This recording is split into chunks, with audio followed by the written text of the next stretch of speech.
নমস্কার। যখন policy holder তার পলিসি বন্ডটা ইন্স্যুরেন্স কোম্পানি থেকে পায়, সেখানে অনেক কিছু টার্মস অ্যান্ড কন্ডিশন লেখা থাকে। সেই টার্মস অ্যান্ড কন্ডিশনগুলো কিছুই নয়, সেটা হচ্ছে সে কী কী বেনিফিট ইন্স্যুরেন্স পলিসি থেকে পাবে এবং তাকে কি কি কাজ করতে হবে পরিষ্কার করে লেখা আছে সেই টার্মস অ্যান্ড কন্ডিশনগুলো। আজকে আমি আলোচনা করব সেই টার্মস অ্যান্ড কন্ডিশনগুলো কি কি, যাতে পলিসি হোল্ডার সেই ইন্স্যুরেন্স পলিসি থেকে ম্যাক্সিমাম সুবিধা পেতে পারে।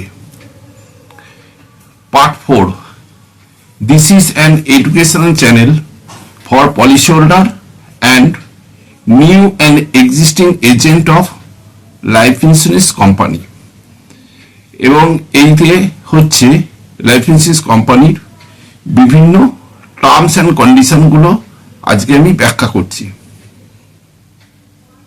প্রথম হচ্ছে পলিসি বন্ড বা ডকুমেন্ট। পলিসি করার 2 থেকে 3 সপ্তাহের মধ্যে পার্টির কাছে পলিসি ডকুমেন্টটা আসে। পলিসি ডকুমেন্ট হচ্ছে পার্টির সঙ্গে ইন্স্যুরেন্স কোম্পানি একটা নেগোসিয়েশন। সে প্রিমিয়াম দেবে, তার বিনিময়ে সে কিন্তু ইন্স্যুরেন্স কোম্পানি তার রিস্ক কভারেজ করবে এবং রিটার্ন দেবে। সেই পলিসি বন্ডের মধ্যে অনেক কিছু টার্মস অ্যান্ড কন্ডিশনগুলো লেখা আছে। সেগুলো টার্মস অ্যান্ড কন্ডিশনগুলো সেগুলো কিন্তু পলিসি হোল্ডারকে মানতে হবে এবং ইন্স্যুরেন্স কোম্পানিও সেই টার্মস অ্যান্ড কন্ডিশন অনুসারে সে কিন্তু বেনিফিট দিতে বাধ্য। তাহলে প্রথম পয়েন্ট হচ্ছে policy bond and document. Second point, policy যখন শুরু হয় তখন একটা প্রিমিয়াম দেয়, তার পরবর্তীকালে যে প্রিমিয়াম দেয় সেইটাকে বলা হয় রিনুয়াল প্রিমিয়াম। মান্থলি হলে প্রতি মাসে, কোয়ার্টারলি হলে 3 মাস অন্তর, হাফ ইয়ারলি হলে 6 মাস অন্তর এবং ইয়ারলি হলে 1 বছর অন্তর যে প্রিমিয়ামটা দেয়া হয় সেইটাকে বলা হয় রিনুয়াল প্রিমিয়াম। পলিসি ম্যাচিওর হওয়ার আগে পর্যন্ত সমস্ত রিনুয়াল প্রিমিয়াম দিতে হয়, অথবা পলিসি হোল্ডার যদি মারা যায় তাহলে মারা যাওয়ার আগে পর্যন্ত রিনুয়াল প্রিমিয়াম সব দিতে হয়। সেটা কোয়ার্টারলি, হাফ ইয়ারলি, ইয়ারলি অথবা মান্থলি যাই হোক না কেন। আমার 3 নম্বর পয়েন্ট হচ্ছে পলিসি শিডিউল। পলিসি বন্ড পাওয়ার পর পলিসি বন্ডে প্রথম পেজে যেটা লেখা থাকে সেইটাকে বলা হয় পলিসি শিডিউল। তার মধ্যে লেখা থাকে পলিসি নাম্বার, পলিসি কবে থেকে শুরু হয়েছে, পলিসি কবে ম্যাচিওর করবে, কত টাকার পলিসি, কত বছর ধরে চলবে, কত টাকা প্রিমিয়াম, পলিসি হোল্ডার নাম এবং অ্যাড্রেস, নমিনি কে এবং পলিসি বেনিফিটগুলো কি কি পাওয়া যাবে, অর্থাৎ ক্লেমস কি কি পাওয়া যাবে, সেই সমস্তটাকে বলা হয় পলিসি শিডিউল। নেক্সট আমার 4 নম্বর পয়েন্ট, স্ট্যান্ডার্ড প্রভিশন। প্রত্যেকটা পলিসির একটা প্রভিশন থাকে। মোটামুটি সবকটা পলিসি দেখবেন যে একই রকম ভাবে তার প্রভিশনগুলো লেখা আছে। যে প্রভিশনগুলো মোটামুটি এক, সেইগুলো আমি এখানে আলোচনা করছি। স্ট্যান্ডার্ড প্রভিশনের মধ্যে আছে suicide clause, misstatement of age, days of grace, revival, lapsation, surrender, loan, assignment এবং নমিনেশন। এই সমস্ত ডিটেলসগুলো থাকে, সেইটাকে বলা হয় স্ট্যান্ডার্ড প্রভিশন। মোটামুটি সব পলিসির ক্ষেত্রেই এগুলো থাকে। এবার যে সমস্ত পলিসি এক্সট্রা থাকে সেগুলো কিন্তু আরো এক্সট্রা যোগ হয়ে থাকে, এগুলোকে বলা হয় স্ট্যান্ডার্ড প্রভিশন। 5 নম্বর পয়েন্ট হচ্ছে স্পেসিফিক প্রভিশন। যখন পলিসি হোল্ডার পলিসি করে তখন সেক্ষেত্রে আন্ডাররাইটার কিছু কিছু এক্সট্রা যোগ করে দেয়। সেই এক্সট্রা যেটা যোগ হয় তার সঙ্গে পলিসি বন্ডের সঙ্গে সেটা অ্যাটাচ করা থাকে, সেই কন্ডিশনগুলোকে, সেইগুলোকে বলা হয় স্পেসিফিক প্রভিশন। যেমন প্রেগনেন্সি ক্লজ, যেমন রাইডার বেনিফিট, এইগুলো কিন্তু পলিসি বন্ডের সঙ্গে এক্সট্রা অ্যাড করা থাকে, সেইটাকে বলা হয় স্পেসিফিক প্রভিশন। 6 নম্বর হচ্ছে সুসাইড ক্লজ। সুসাইড ক্লজ হচ্ছে ভেরি ইম্পর্টেন্ট। পলিসি করার 1 বছরের মধ্যে পলিসি হোল্ডার যদি সুসাইড করে তাহলে ডেথ ক্লেম বাবদ কোনো টাকা পাবে না। কোনো কোম্পানি সুসাইড করলে 1 বছরের মধ্যে, পলিসি করা 1 বছরের মধ্যে অনলি প্রিমিয়ামটা রিফান্ড দেয়। কোনো কোম্পানি আবার সুসাইড ক্লাসের মধ্যে 2 বছর ধরেছে। মেন হচ্ছে যে পলিসি করার 1 বছরের মধ্যে সুসাইড করলে কোনো ডেথ ক্লেমের টাকা পাওয়া যায় না, সেইটাকে বলা হয় সুসাইড ক্লজ। 7 নম্বর পয়েন্ট হচ্ছে misstatement of age. Policy holder যখন পলিসি করে তখন এজের একটা ডিক্লারেশন দিয়ে দেয়, ডকুমেন্ট দেয়। কোনো কারণে যদি ভুল দেখা যায় তাহলে পরবর্তীকালে তার ডিফারেন্স অফ প্রিমিয়ামটা নিয়ে নেওয়া হয়। অনেক সময় তার ম্যাচুরিটির সময় ভুলটা দেখা যায়, ম্যাচুরিটির সময় তার ডিফারেন্স অফ প্রিমিয়ামটা নিয়ে নেওয়া হয়। অনেক সময় ডেথ ক্লেমের সময় দেখা যায় যে এজের ডিফারেন্স, তখন ডেথ ক্লেমের সেটেলমেন্টের সময় তার ডিফারেন্স অফ প্রিমিয়ামটা নেওয়া হয়, সেইটা হচ্ছে মিসস্টেটমেন্ট অফ এজ। 8 নম্বর পয়েন্ট, সেকশন 45। পলিসি হোল্ডার যে পলিসি করে সেই সময় কিছু ডকুমেন্ট সেটা রিস্কের জন্য দেয়, এবং পরবর্তীকালে দেখা গেল ডকুমেন্টটা কোনো ভুল ধরা পড়েছে। সেই ডকুমেন্ট যদি ভুল ধরা পড়ে, ইন্স্যুরেন্স কোম্পানি বলতে পারে পলিসিটা আমি ক্যান্সেল করে দেবো। সেকশন 45 অফ ইন্স্যুরেন্স অ্যাক্টে বলছে 3 বছর পরে কোনো ইন্স্যুরেন্স কোম্পানি পলিসি ক্যান্সেল করতে পারে না, এবং যদি ক্যান্সেল করতে চায় তাকে কিন্তু প্রমাণ করতে হবে পলিসিটা প্রথম থেকেই ফর্মুলারি সেটা অ্যাকসেপ্ট করা হয়েছিল, অথবা মেজর ভুল ছিল, সেই ক্ষেত্রে রিস্ক অ্যাসেসমেন্ট করা যায়নি। সেই কারণে সেকশন 45 অফ ইন্স্যুরেন্স অ্যাক্টে বলা হয়েছে 3 বছর পরে কোনো পলিসি ক্যান্সেল করা যায় না। নেক্সট হচ্ছে 9 number point, days of grace. Renewal premium দেওয়ার সময় একটা অতিরিক্ত দিন দেয়া হয়, সেইটাকে বলা হয় ডেজ অফ গ্রেস বা রেয়াতি দিন। মান্থলির ক্ষেত্রে 15 দিন ডিউ ডেট থেকে, কোয়ার্টারলি, হাফ ইয়ারলি, ইয়ারলির ক্ষেত্রে সেক্ষেত্রে দেওয়া হয় 30 দিন। সেই এক্সট্রা ডে এর মধ্যে তাকে প্রিমিয়ামটা দিতে হয়। সেক্ষেত্রে যদি 28 তারিখে ডেট হয়, দেখা গেল 30 দিন হলে, তাহলে কোনো মাসে 28 তারিখে ডেট হলে সেই মাসে 1 তারিখ থেকে 28 তারিখ পর্যন্ত টাইম পাচ্ছে, এবং 28 তারিখের পর 30 দিন আরো এক্সট্রা টাইম পাচ্ছে, তার মধ্যে যেন প্রিমিয়ামটা দিয়ে দেওয়া হয়। আমি প্রত্যেকটা পলিসি হোল্ডারকে রিকোয়েস্ট করব তারা চেষ্টা করবে যেন ডেজ অফ গ্রেসের মধ্যে প্রিমিয়ামটা দিয়ে দেয়, কারণ ইন্স্যুরেন্স কোম্পানি যদি ডেজ অফ গ্রেসের মধ্যে প্রিমিয়াম পেয়ে যায় তার সব কটা বেনিফিট দিতে বাধ্য। কোনো পলিসির ক্ষেত্রে ডেজ অফ গ্রেস ক্রস করলে সেটা ল্যাপসেশন হিসেবে ট্রিটমেন্ট হয়। সেই ল্যাপসেশনের ক্ষেত্রে কোনো বেনিফিট কিন্তু পাওয়া যায় না। সেই কারণে সবাই, যেমন রাইডার বেনিফিট, কিছু রাইডার বেনিফিট যদি ল্যাপসেশন হয়ে যায় সেখানে কিন্তু বেনিফিট পাওয়া যায় না। সেই কারণে ডেজ অফ গ্রেসের মধ্যে প্রিমিয়াম দিলে সমস্ত বেনিফিটটা পাওয়া যায়। সেই ক্ষেত্রে তারা চেষ্টা করবে যেন প্রিমিয়ামটা দেওয়া হয় উইদিন ডেজ অফ গ্রেসের মধ্যে। মান্থলির ক্ষেত্রে 15 দিন, কোয়ার্টারলি, হাফ ইয়ারলি, ইয়ারলির ক্ষেত্রে 30 দিন এক্সট্রা দেওয়া হয়। 10 নম্বর পয়েন্ট, অর্ডিনারি রিভাইভাল। যদি 30 দিন ক্রস করে যায় তাহলে সেক্ষেত্রে কোনো কোম্পানি 3 মাস আরো এক্সট্রা দেয়। ওই 3 মাসের মধ্যে যদি প্রিমিয়াম উইথ ইন্টারেস্ট জমা দেয় তাহলে কিন্তু তার পলিসিটা অ্যাকসেপ্ট করা হয়, সেইটাকে বলা হয় অর্ডিনারি রিভাইভাল। 3 মাস, কারো ক্ষেত্রে 6 মাস আছে অর্ডিনারি রিভাইভাল সেটাই।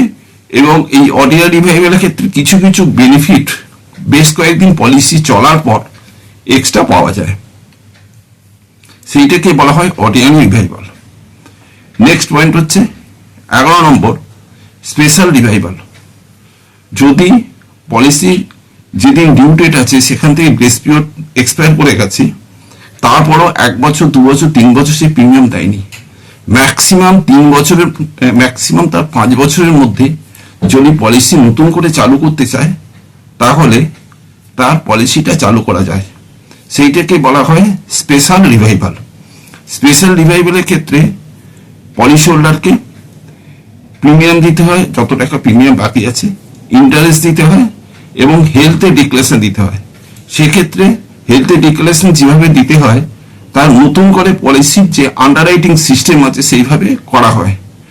তার কিন্তু সমস্ত বেনিফিট যেটা অ্যাক্রু করেছে সেটা সবই পাবে, কিন্তু নতুন করে পলিসি যেভাবে তার আন্ডাররাইটিং করা সেভাবে তাকে অ্যাকসেপ্ট করা হবে। সেটাও করতে হবে পলিসি লাস্ট প্রিমিয়াম যেদিন ডিউ আছে সেখান থেকে 5 বছরের মধ্যে, 5 বছর হয়ে গেলে কোনো পলিসি রিভাইভাল করা যায় না। নেক্সট পয়েন্ট হচ্ছে 12 নম্বর, সারেন্ডার। পলিসি হোল্ডার সারেন্ডার করতে পারে। সেক্ষেত্রে অক্টোবর 2024 থেকে নিয়ম হয়েছে যে যদি কোনো পলিসি 1 বছরের বেশি চলে তাহলে সারেন্ডার ভ্যালু অ্যাক্রু করে এবং সে কিন্তু সারেন্ডার করতে পারে। 1 বছরের বেশি হলে সে কিন্তু সারেন্ডার হলে পার্সেন্টেজ অনেক কম পাবে। যত বেশি দিন যাবে তার বোনাসটা বেশি হবে এবং পার্সেন্টেজটা অনেক বেশি হবে, সেক্ষেত্রে সে সারেন্ডার ভ্যালু পাবে। এইটাকে বলা হয় স্পেশাল সারেন্ডার ভ্যালু। সে কিন্তু 1 বছরের বেশি যদি পলিসি চালায় তাহলে সারেন্ডার ভ্যালু অ্যাক্রু করে সে কিন্তু সারেন্ডারটা পাবে। সার্টেন পার্সেন্টেজ সেটা ক্যালকুলেশন ধরে করা হয়, সেটাকে বলা হয় special surrender value. Next point হচ্ছে guaranteed surrender value. Surrender value অনেক কোনো কোম্পানি যে প্রিমিয়ামে সার্টেন পার্সেন্টেজ সে সারেন্ডার ভ্যালু দেয়, সেইটাকে বলা হয় guaranteed surrender value. Normally special surrender value অ্যামাউন্টটা অনেক বেশি হয়, গ্যারান্টেড সারেন্ডার ভ্যালু অ্যামাউন্টটা অনেক কম হয়। এইটা যেহেতু টার্মটা আছে পলিসি বন্ডের মধ্যে সেহেতু আমি বলে দিলাম। নেক্সট হচ্ছে 14 number point, policy loan. Policy holder insurance company থেকে লোন নিতে পারে। সেক্ষেত্রে লোন কন্ডিশন হচ্ছে অ্যামাউন্ট হবে তাহলে সারেন্ডার ভ্যালু ম্যাক্সিমাম 90%, এবং লোন যখন নেবে তাকে কিন্তু পলিসি বন্ডটা ইন্স্যুরেন্স কোম্পানিকে মর্টগেজ রাখতে হবে, সেইটাকে বলা হয় অ্যাসাইনমেন্ট। এবং পলিসিটার যখন রিনিউয়াল প্রিমিয়াম দেবে এবং তাকে লোনের ইন্টারেস্টও দিয়ে দিতে হবে। সেই ক্ষেত্রে যদি লোনটা পরিশোধ করতে না পারে পলিসিটা তার রান হবে, যেহেতু প্রিমিয়াম দিচ্ছে এবং ইন্টারেস্ট দিয়ে দিচ্ছে, সেক্ষেত্রে পলিসি যে ম্যাচিওর হচ্ছে ম্যাচিওর থেকে লোন অ্যামাউন্টটা কেটে দিয়ে বাকি টাকা পলিসি হোল্ডারকে দেয়া হয়। যদি পলিসি হোল্ডার কোনো কারণে মারা যায় তাহলে লোনের যে আউটস্ট্যান্ডিং অ্যামাউন্ট সেই অ্যামাউন্টটা ডেথ ক্লেম থেকে বাদ দেওয়ার পর বাকি টাকা নমিনিকে দেওয়া হয়।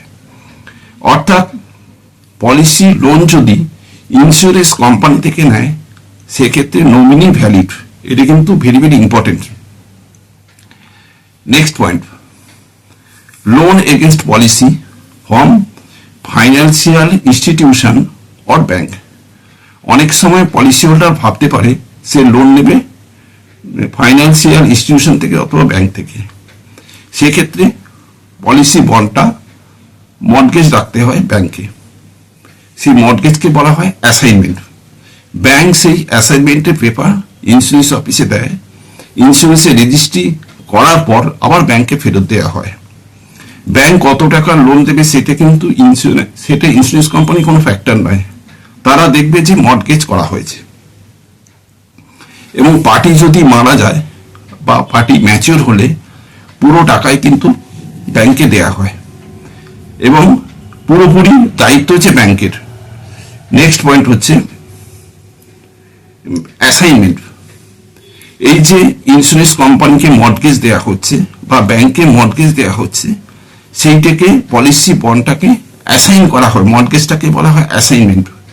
সেকশন 38 অফ ইন্স্যুরেন্স অ্যাক্টে বলা হয়েছে অ্যাসাইনমেন্ট। এবং অ্যাসাইনমেন্ট কিভাবে করা হবে সেটা কিন্তু 38 নম্বর ধারায় লেখা আছে। এখানে দুটো পক্ষ, একটা হচ্ছে পলিসি হোল্ডার অ্যাসাইনার, আর একটা হচ্ছে কোম্পানি যে লোন দিচ্ছে সে হচ্ছে অ্যাসাইনি। অ্যাসাইনমেন্ট আবার দুটো ভাগে ভাগ করা হয়, একটা হচ্ছে অ্যাবসলিউট অ্যাসাইনমেন্ট আর একটা হচ্ছে কন্ডিশন অ্যাসাইনমেন্ট। যদি পুরোপুরি সেটা পলিসি বন্ডটা পুরোপুরি হস্তান্তর করা হয় অ্যাসাইনির কাছে, সেইটাকে বলা হয় অ্যাবসলিউট অ্যাসাইনমেন্ট। কিন্তু যদি কোনো ঘটনা ঘটে তখন আবার ক্লেমেন্টের থেকে কন্সেন্ট নেওয়া হয়, তখন সেইটাকে বলা হয় কন্ডিশনাল অ্যাসাইনমেন্ট। দুটো ভাগে ভাগ করা হয়। নেক্সট পয়েন্ট হচ্ছে 17 নম্বর, নমিনেশন। নমিনেশন যখন পলিসি করা হয় তখনই নমিনেশন নেওয়া হয়। নমিনেশন তার নিয়ারেস্ট রিলেটিভ হবে। নমিনেশন কিভাবে হবে সেটা সেকশন 39 অফ ইন্স্যুরেন্স অ্যাক্টে বলা হয়েছে। সেক্ষেত্রে মাইনর নমিনি হলে অ্যাপয়েন্টি রাখতে হবে, মোর দ্যান ওয়ান নমিনি হলে পার্সেন্টেজ কত করে পাবে সেটাও লিখে রাখতে হবে। পলিসি হোল্ডার যতদিন বেঁচে আছে সে কিন্তু নমিনি চেঞ্জ করতে পারে, এবং পলিসি ক্লেম পেমেন্টের আগে পর্যন্ত নমিনি চেঞ্জ করা যায়। নমিনির ক্ষেত্রে ইম্পর্টেন্ট হচ্ছে যদি কোনো নমিনি মারা যায়, পলিসি হোল্ডার যেন ইমিডিয়েটলি নমিনি চেঞ্জ করে নেয়। না হলে নমিনি মারা গেল, পলিসি হোল্ডার মারা গেল, তখন কিন্তু লিগাল এয়ারকে সেক্ষেত্রে ক্লেম পেমেন্ট করতে হয় বা সাকসেশন সার্টিফিকেট দিয়ে, সেক্ষেত্রে পেমেন্ট করা একটু কমপ্লিকেটেড হয়ে যায়। সেই কারণে নমিনি যদি মারা যায়, পলিসি হোল্ডার যেন নমিনিটা চেঞ্জ করে নেয়। নমিনি কিভাবে করা হবে সেটা কিন্তু সেকশন 39 অফ ইন্স্যুরেন্স অ্যাক্টে বলা হয়েছে। নেক্সট পয়েন্ট হচ্ছে 18, অল্টারেশন বা অ্যাড্রেস চেঞ্জ। যদি পার্টি কোনো অ্যাড্রেস চেঞ্জ করে তাহলে অ্যাড্রেস চেঞ্জ করতে পারে।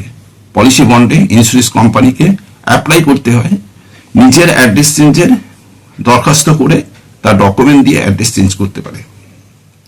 অনেক সময় পলিসি হোল্ডার ইন্স্যুরেন্স প্রিমিয়াম দিচ্ছে মান্থলি বা কোয়ার্টারলি, সে ভাবতে পারে ইয়ারলি দেবো। ইয়ারলি দিলে এক্সট্রা রিবেট পাওয়া যায়। সেক্ষেত্রে প্রিমিয়ামের রেটটা কিন্তু একই থাকে, স্কেলটা একই থাকে, কিন্তু প্রিমিয়ামটা একটু কমে যায়। বা ইয়ারলি থেকে কোয়ার্টারলি, হাফ ইয়ারলি বা মান্থলি করা যায়। এই সিস্টেমটাকে বলা হয় প্রিমিয়াম দেওয়ার ধরন, সেইটাও কিন্তু পলিসি হোল্ডার চেঞ্জ করতে পারে অ্যাপ্লাই করলে। অনেক সময় পলিসি হোল্ডার ঠিক করলো যে তার ডিএবিটা অ্যাড করবে, সেটাও সে করতে পারে। এটা হচ্ছে টার্মস অ্যান্ড কন্ডিশনের মধ্যে আছে, এবং তার প্রিমিয়ামটা বেড়ে যাবে। নেক্সট পয়েন্ট হচ্ছে 19 number, splitting of policy. Policy holder যদি মনে করে যে কোনো পলিসি স্প্লিট করব, 10 লাখ টাকা আছে 4 লাখ 6 লাখ করতে পারে। সেক্ষেত্রে আগের যা প্রিমিয়াম ছিল, পরের যা প্রিমিয়াম হবে সেটা কিন্তু পরের প্রিমিয়ামটা কম হবে না, বেশি হতে পারে। সেক্ষেত্রে পার্টিসিপেটিং পলিসি যদি থাকে প্রথমে, পরবর্তীকালে পার্টিসিপেটিং পলিসি সবসময় তার প্রিমিয়ামটা হায়ার হয়, কিন্তু নন পার্টিসিপেটিং পলিসি প্রিমিয়ামটা অনেক কম হয়। সেক্ষেত্রে পার্টিসিপেটিং পলিসি থেকে নন পার্টিসিপেটিং পলিসি কনভার্ট করলে সেক্ষেত্রে পলিসিটা তার করা যায় না, কারণ হচ্ছে তার প্রিমিয়ামটা কমে যাবে। সেই কারণে স্প্লিটিং করতে হলে তাকে কিন্তু অবশ্যই প্রিমিয়াম রেটটা কিন্তু মিনিমাম 1 রাখতে হবে, অথবা কম করা যাবে না, বেশি করা যাবে। পরবর্তী পয়েন্ট হচ্ছে ডুপ্লিকেট পলিসি। পলিসি হোল্ডার যদি পলিসিটা হারিয়ে ফেলে, মিসিং হয়, পুড়ে যায়, নষ্ট হয়ে যায়, সেক্ষেত্রে ডুপ্লিকেট পলিসি কিন্তু পাওয়া যায়। টার্মস অ্যান্ড কন্ডিশন যেরকম আছে সেরকমই থাকবে, অনলি তাকে পলিসি প্রিপারেশন চার্জটা দিতে হবে, এবং সেক্ষেত্রে তাকে অ্যাপ্লাই করতে হবে, পেপারে বিজ্ঞাপন দিতে হবে, পুলিশে রিপোর্ট দিতে হবে, এবং প্রয়োজন অনুসারে তাকে কিন্তু ইমিউনিটি বন্ডও দিতে হবে। দেওয়ার পর ইন্স্যুরেন্স অফিসে জমা দিলে সেখান থেকে তার পলিসি নতুন করে ইস্যু হবে, সেটা হচ্ছে ডুপ্লিকেট পলিসি হিসেবে, এবং টার্মস অ্যান্ড কন্ডিশন যা ছিল তাই থাকবে। নেক্সট হচ্ছে 21 number point, complex language and unclear language. Policy বন্ডে যদি কমপ্লেক্স ল্যাঙ্গুয়েজ বা আনক্লিয়ার ল্যাঙ্গুয়েজ থাকে, সেক্ষেত্রে দায় কিন্তু ইন্স্যুরার মানে ইন্স্যুরেন্স কোম্পানি। যেহেতু পলিসি বন্ডটা ছাপিয়েছে ইন্স্যুরার বা ইন্স্যুরেন্স কোম্পানি, সেহেতু তাকে দায়িত্ব নিতে হবে। তার মানে পলিসি বন্ডের মধ্যে ল্যাঙ্গুয়েজটা সিম্পল হওয়া চাই, যাতে পলিসি হোল্ডাররা বুঝতে পারে। 22 number point, ombudsman and grievance redressal. যদি কোনো পলিসি হোল্ডার ঠিক তার ন্যায্য জিনিস পাচ্ছে না, তাহলে সে কিন্তু কমপ্লেন করতে পারে অম্বুডসম্যান বা গ্রিভেন্স সেলসে। তার জন্য প্রত্যেকটা অফিসে কিন্তু একটা করে গ্রিভেন্স সেল আছে, সেখানে কিন্তু কমপ্লেন করতে পারে। এই সমস্ত টার্মসগুলো সব কিন্তু পলিসি বন্ডে লেখা আছে। তাদের সুবিধার জন্য আমি এটা বাংলায় পড়লাম। যার যেখানে অসুবিধা হচ্ছে সে কিন্তু আবার নতুন করে আমার কমেন্টে লিখবেন, আমি সেটা ব্যাখ্যা করে দেবো। Please comment, share, like, and so that we can give the reply. Thank you.